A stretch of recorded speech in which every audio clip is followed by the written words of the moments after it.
ఆస్తులను కార్పొరేట్ బడాబాబులను అందించేందుకు కేంద్ర ప్రభుత్వం కుట్ర పన్నుతుంది. మీడియా సమావేశంలో వక్తలు.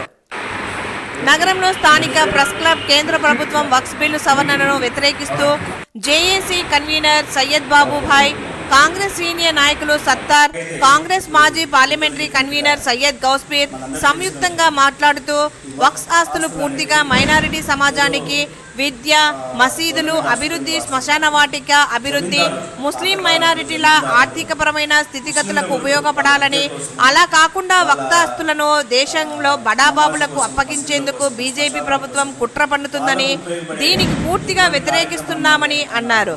ఇండియా కూటమి అన్ని సంఘాల నాయకుల నేతృత్వంలో కేంద్ర ప్రభుత్వ వైఖరిపై పెద్ద ఎత్తున ఆందోళన చేపడతామని హెచ్చరించారు. ఈ సమావేశంలో చంద్రారెడ్డి, జాకీర్ మౌలానా, ఓబయ్య, తాహిర్, మహమ్మద్ అలీలు పాల్గొన్నారు. అదేవిధంగా హిందువులకు దేవదాయ శాఖకు సంబంధించిన భూములు ఉన్నాయి, అవి వాళ్ళ కోసమే ఉపయోగపడతాయి. అదేవిధంగా క్రిస్టియన్లకు ఇది మన భారతదేశము లౌకిక దేశము.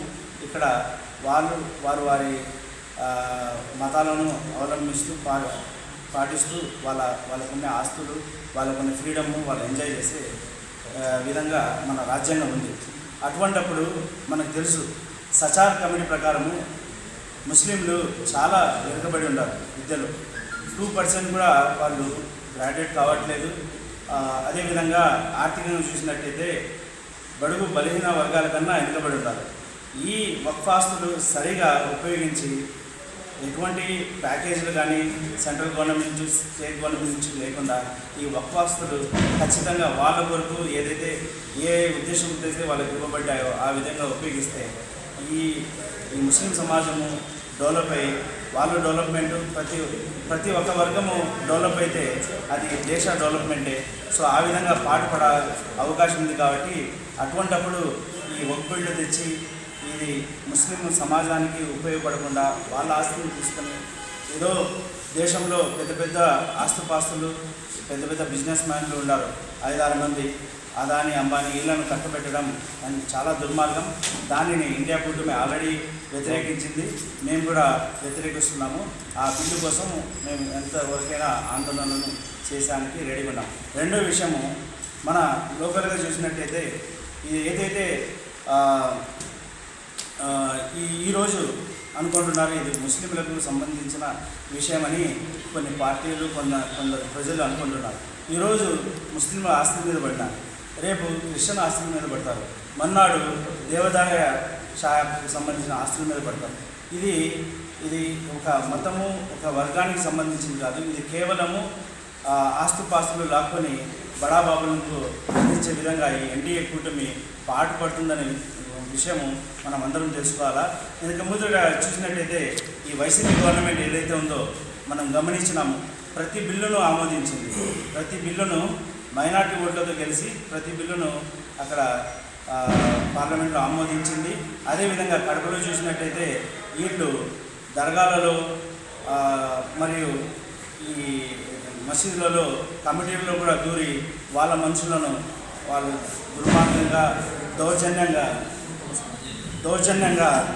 వాళ్ళ మనుషులను ఒక కమిటీలను ఏర్పాటు చేసి రక్షాల దాకా అయితే అక్కడ కొత్త కమిటీని దుర్మార్గంగా ఏర్పాటు చేసినారు పోయిన వైసీపీ గవర్నమెంట్. డమ్మీ కమిటీని తెచ్చి వాళ్ళే పవర్ఫుల్ అని చేసినారు. అదేవిధంగా కిలా మస్జిద్ కమిటీని, అదేవిధంగా వాళ్ళ మనుషులను వాళ్ళ పార్టీ నాయకులను బలవంతంగా ఆ కమిటీలను చూసి పాత కమిటీలను తీసేసి దౌర్జన్యాలు ఏర్పాటు చేసినారు.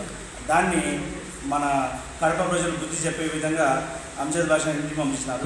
ఇప్పుడు కూడా నేను విన్నాను మాస్పల్లి బస్టాండ్లో ఉండే ఒక మసీద్ కమిటీ విషయంలో కూడా ఇప్పుడుండే ప్రభుత్వము ఇన్వాల్వ్ అయిందని. ఎంతవరకు నిజమో నాకు తెలియదు.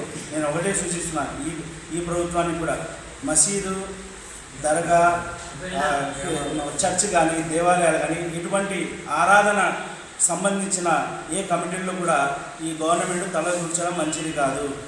ఆ కమిటీలో ఏదైనా పొరపాట్లు జరిగి ఉంటే మౌజన్ ఇమాం జీతం గురించి తల కూర్చున్నారని విన్నాను మాస్పల్లి బస్టాండ్లో ఉండే ఒక మసీదు. అటువంటిది ఏదైనా అయితే అక్కడికి వచ్చే భక్తులు, అక్కడ నమాజ్కి వచ్చే వాళ్ళు కూర్చొని పరిష్కరించుకుంటారు.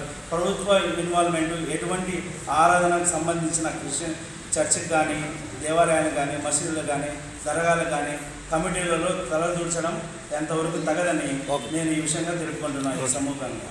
Thank you very much. ఈ నెల 13వ తారీఖున రెండవసారి వక్ఫ్ బిల్లును పార్లమెంటులో ప్రవేశపెట్టారు. అంతకుముందు ప్రవేశపెట్టినప్పుడు అనేక రకాలుగా వ్యతిరేకత వచ్చినందువల్ల ముస్లిం వర్గాల ప్రయోజనాల కోసము, పేద ప్రజల కోసము, ధార్మిక కార్యక్రమాల కోసము ఏర్పాటై ఉన్న వక్ఫ్ బిల్లును సవరించాలని, అందులో చాలా లోపాలు ఉన్నాయని ప్రభుత్వం ప్రయత్నం చేస్తే మేము కాంగ్రెస్ పార్టీగా ఇండియా కూటమిలో ఉన్న అన్ని పార్టీలు వ్యతిరేకించారు. ఇది పూర్తిగా మత స్వేచ్ఛ పైన ప్రత్యక్ష దాడి అని చెప్పని పార్లమెంట్లో మా పార్టీ నాయకులు రాహుల్ గాంధీ గారు, అట్లే మా ఏఐసిసి అధ్యక్షులు మల్లికార్జున ఖర్గే గారు చెప్పారు. అసలు వక్ఫ్ అంటే 2 మాటలు. వక్ఫ్ అంటే దైవార్పితమైనది, దైవ కార్యం కొరకు ఉపయోగించబడేది వక్ఫ్కు సంబంధించిన ఆస్తి. పూర్వము రాజులు, మహారాజులు, చక్రవర్తులు, నవాబులు, జమీందారులు, ధనవంతులు అనేక మంది అనేక రకాలుగా వాళ్ళకున్న ఆస్తులన్నింటినీ చాలా వరకు దానం చేసినారు వక్ఫ్ బోర్డుకు. ఈ వక్ఫ్ బోర్డు ఏర్పాటు చేయడానికి కాంగ్రెస్ పార్టీ 1954లో ఇది వక్ఫ్ బోర్డు మాదిరిగా ఏర్పాటు చేసింది.